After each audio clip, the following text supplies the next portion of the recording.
Hey, how you doing, everybody? Welcome back to Big Frog's 4x4. Today's episode, we're going to put front brake pads on a 2004 Dodge Ram 1500. Stay tuned.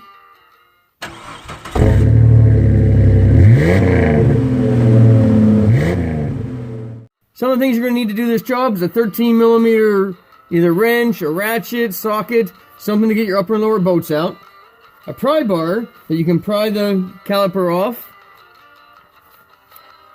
a bungee cord so you can tie the caliper up, or a piece of rope, a wire, old clothes hanger, metal clothes hanger. And you're going to need a C-clamp or a tool that you can either rent or buy that you put between the pads and you crank it and it compresses your caliper.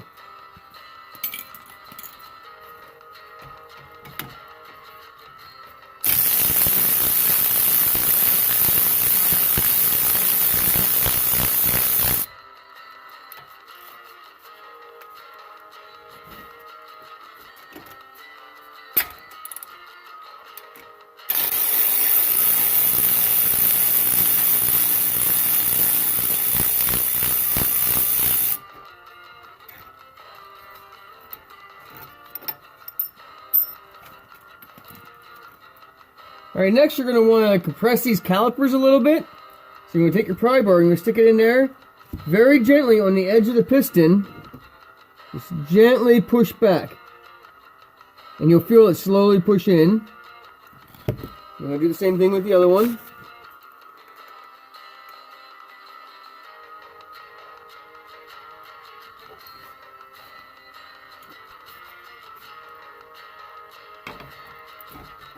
Then you should be able to just pry the gently pull the caliper off.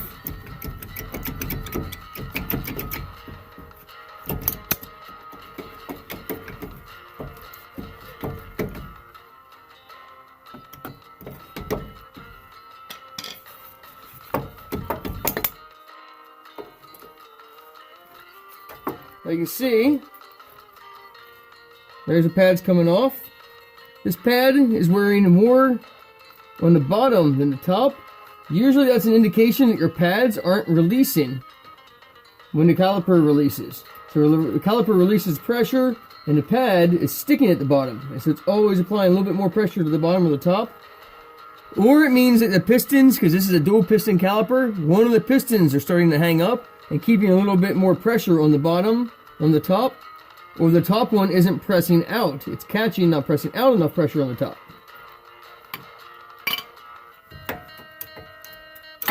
And these slides on these pads look really good. They came off easy. There's no rust. So we possibly could have a caliper issue. Alright, if you don't have this special caliper compressing tool of any kind, 2 C-clamps on a dual piston, if you only have 1 C-clamp, you want to press a little bit at each time. Work the clamp back and forth on the old pad. If you're reusing the pads, you'll have to find a piece of wood or something like that to lay across them. Then you just want to slowly compress each clamp at a time. There's a few turns in each, and that'll press the caliper all the way back.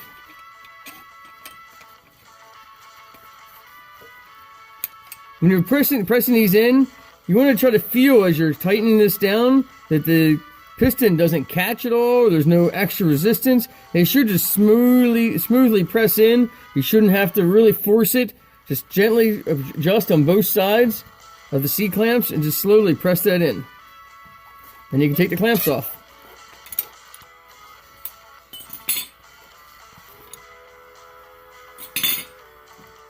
Take your old pad out. Alright, once you got that all out, just make sure that this is all in good shape. Your seal isn't ripped all the way around. You also make sure that there's no chunks missing out of your pistons for your caliper. You also want to make sure that you pull these slides off for your pads and examine them. Make sure there's no corrosive rust or anything like that build up. Whoever put these pads in last, they actually have, it's a brake lube, and it's still the residue of the brake lube on there on top and bottom. Your new pads may or may not come with these. If these are rusted or broken in any way, make sure you get a new hardware kit with your brake set. Okay, let's talk about brake pads here for a second. The customer for these went with Wherever Platinum Professionals. It comes with the hardware kit, and if it comes with a hardware kit, please use the hardware kit. The professional kit actually comes with a grease that you can apply for your pin slides.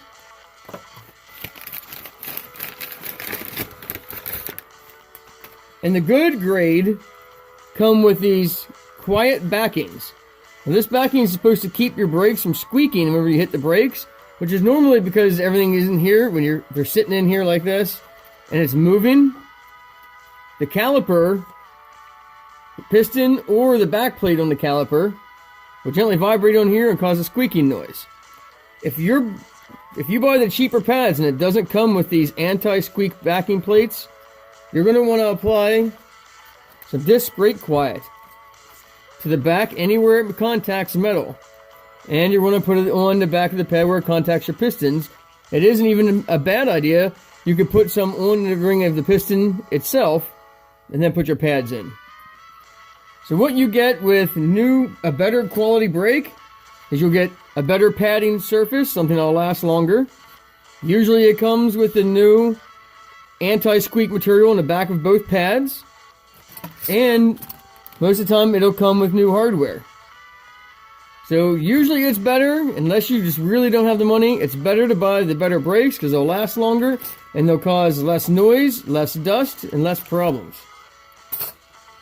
Alright, so we're going to remove both these clips since the new ones came with them. Like I said, examine these. I'm going to wipe them off and apply new lubrication to them.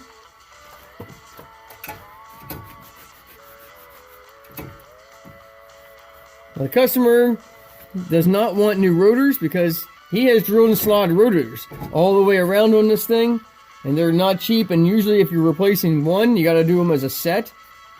And really, there's nothing wrong with these. There's no groove for where the brakes were or anything.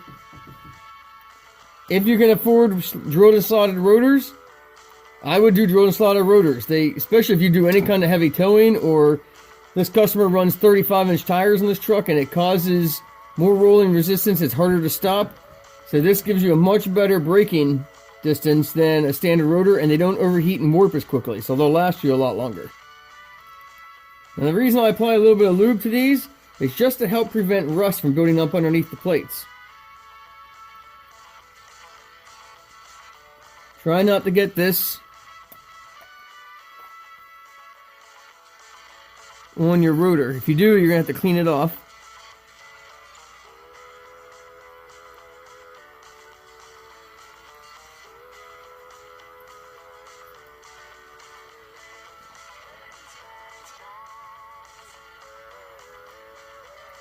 And I'm using Ceramic Extreme Brake Lube. Now with this hardware, there were 2 long ones and 2 short ones. Obviously the short one is going to go down here, and they're only going to fit in one place. And then the longer one will go on the top. And they just press up into place and make sure they're fully seated. And I'm going to lubricate these slides as well, so that the brake pads slide well.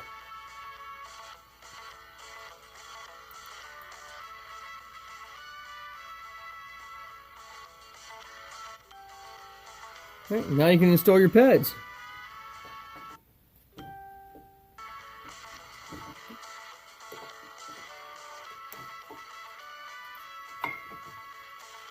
Top end first, then the bottom.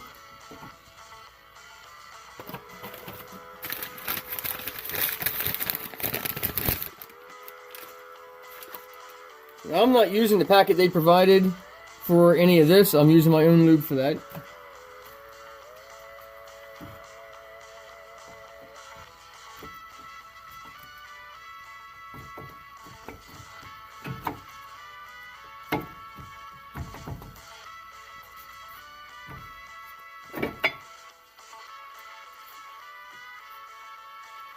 Now, if you have any trouble with this rotor, like in this case, the rotor sometimes wants to fall and kick the pads out, you can take a lug nut and screw it on here by hand, and that'll hold the rotor back into place until you get the caliper and everything back into place. Well, I said screw it on by hand because not all lug nuts does the lug go all the way through the nut, and like in this case on this truck, the lug nut is too short, and if you ran it on with a socket, you're not going to see that it bottomed out, and it'll just jam that lug nut all the way through the head of that socket, or knock that chrome cap off the socket, or knock that chrome cap off of your lug nut. I'm going to try to show you here. These pins should slide freely, and this one's pretty stiff, so that could be part of the problem of why his brake pads are wearing crooked. This one is more loose, so it's probably not letting the caliper, as it sits in there and you let off the brake, it's probably not letting this caliper relax back this way enough, so it's constantly holding pressure on that lower brake pad and always riding a little bit on the lower brake pad. And these are just like the Jeep video that I did. So you just pull these pins out, you clean it up, and you put it back together. Alright, when I went to remove this rubber boot, you can see here the rust that's stuck to the boot.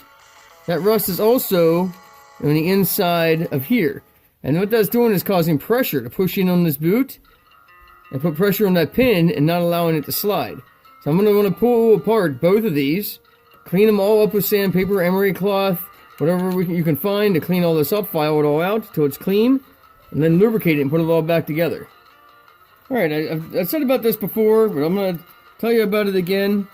Get a piece of sandpaper or emery cloth that you can pick up in a lot of different places, even sell emery cloth at Harbor Freight. Take some electrical tape or scotch tape or duct tape or something along those lines. And on the sandy side, you're going to rip off a piece of your tape.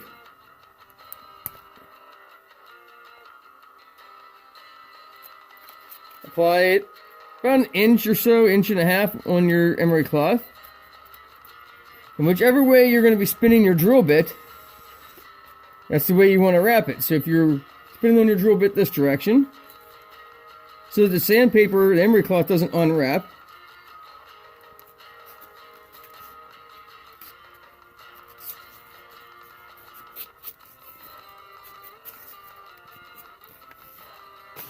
see how it's spinning? That way when you put it in the hole to clean that out, it doesn't unwrap.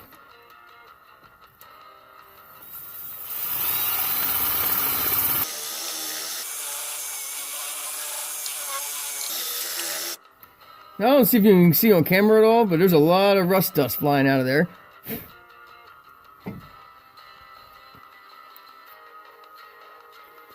And as your sandpaper emery cloth gets full, like you see on this one, you just peel it back a little bit, rip it off, and go again.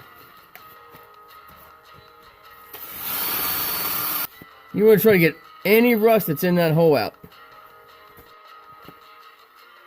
Alright, once you have that hole all clean, you can put your boot back in, then slide your pin back in. Make sure you lube this hole up first, that way it doesn't rust up later. You can either use anti-seize, something like that. Or if you wanted, you could take the time to primer it, clean it, primer it, and paint it. And make sure you check the other side as well.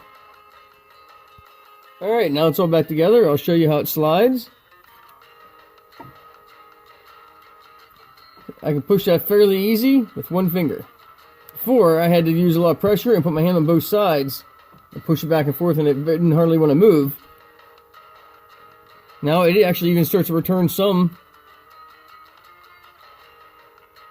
You can see it trying to return some on its own. Alright, once you have those slide pins all lubricated and everything's back together, you can now put your caliper back on.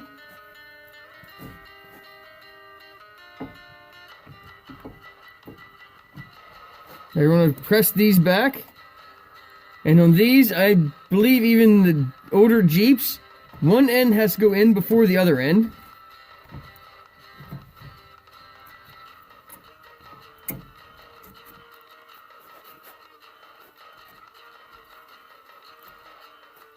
Trying not to get in the light in the way of the camera. I might have to get in the way just to see what I'm doing here.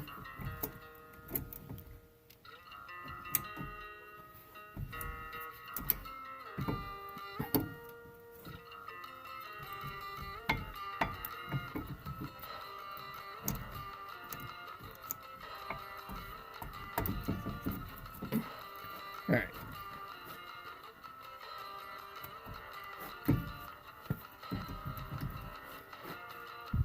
All right, that's the hard part.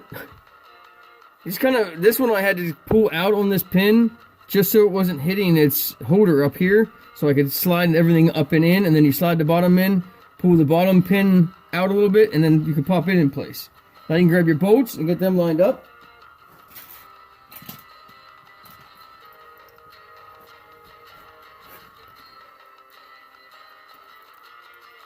What?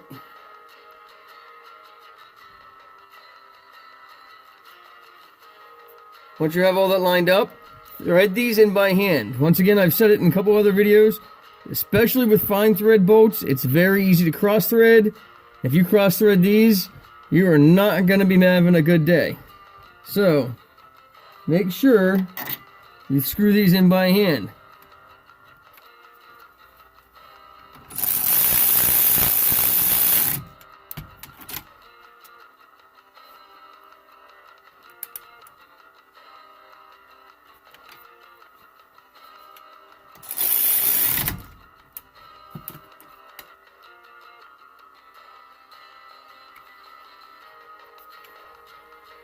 That's how you put brakes on the front of a Dodge Ram 1500. As always, thanks for watching Big Frog's 4x4. Don't forget to hit that subscribe button. Hit the bell if you want to be notified of future videos. And as always, God bless.